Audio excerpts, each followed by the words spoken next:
Let's make sweet and sour plantain chicken tacos.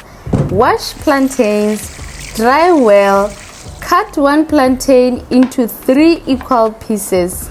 Boil until soft, drain and let them cool.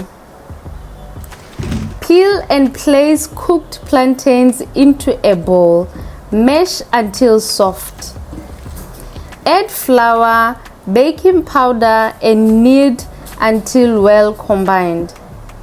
Dip a measuring cup into oil and oil your hands as well to avoid the dough from sticking. Form a dough ball. Use a parchment paper and a plate. Press down the dough and also to get a uniform sized tortilla. Shallow fry your tortilla on a low heat until golden brown on each side. Put aside and let them cool. For the chicken seasoning, we are using lime juice, tandoori masala, dry mixed spices, chicken peri peri and salt.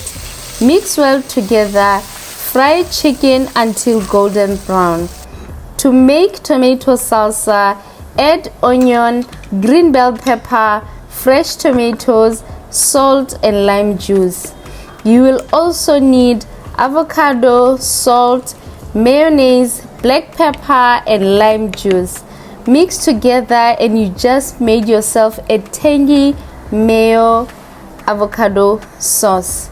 Serve your tacos and enjoy. I hope you enjoyed today's video. Please make sure you like, comment, share and subscribe. I'll see you on the next one. Bye guys.